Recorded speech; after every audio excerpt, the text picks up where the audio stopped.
है। जेडीए के डर से बेखौफ अवैध निर्माणकर्ता, जेडीए के नोटिस के बावजूद की गई खानापूर्ति, जेडीए की आंखों में धूल झोंकने का काम कर रहा है अवैध निर्माणकर्ता।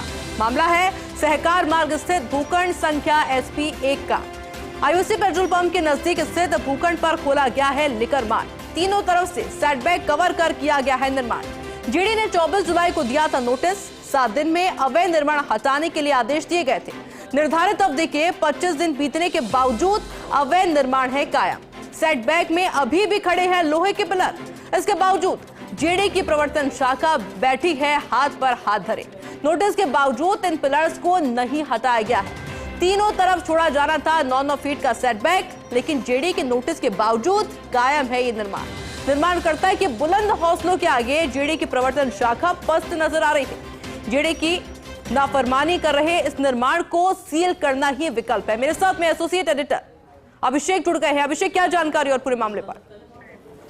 देखिए, पूरा मामला अवैध निर्माण का है और जैसा आपने बताया कि जो तीन तरफ जो सेटबैक है, एक साइड का और फ्रंट का और बैक का, इनमें 9-9 फीट इसको छोड़ा, इस निर्माणकर्ता को छोड़ा जाना चाहिए था, लेकिन इन्होंने नहीं छोड़ा और इसके लिए जेडीए ने 24 जुलाई को नोटिस भी दिया था और उस नोटिस में कहा गया था कि 7 दिन में निर्माण हटा दिया जाए, नहीं तो उसके बाद जेडीए कार्रवाई करेगा। तो 7 दिन में ना तो निर्माणकर्ता ने अपना निर्माण हटाया और ना ही जेडीए ने अब तक कोई कार्रवाई की।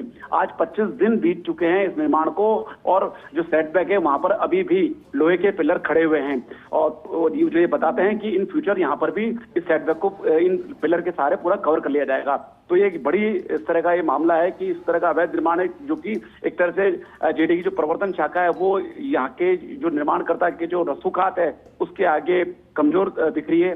तो ये जो अब जो विशेषज्ञ बताते हैं कि जिस तरह से जेडीए के आदेश की नाफरमानी इतने लंबे समय से चल रही है, आज 25 दिन हो गए, तो उसको देखते हुए अब विशेषज्ञ कहते हैं कि इस मामले में जेडीए के पास संभवतः स्टील के अलावा कोई विकल्प नहीं, क्योंकि जिस तरह की नाफरमानी, जिस तरह के जेडीए के आदेश की अवहेलना की जा रही है लगातार और जिस तरह से जेडीए के जो आदेश है उसको हवा में उड़ाया जा रहा है और आप 25 दिन से कोई इसमें निर्माणकर्ता ने कोई कार्रवाई नहीं की, तो उसको देखते हुए संभवतः अब यही विकल्प है कि इस निर्माण को अब सील किया जाए।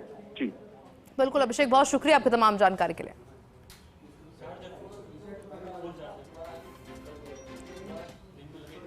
और देखिए, जिस तरह से अभिषेक के द्वारा भी जानकारी दी गई है कि अभी तक कोई कार्रवाई इस पर नहीं हुई है। जेडीए के नोटिस के बावजूद निर्माण अभी भी उसी तरीके से कायम है। निर्माणकर्ता के बुलंद हौसलों के आगे जेडीए की प्रवर्तन शाखा कहीं ना कहीं पस्त नजर आ रही है।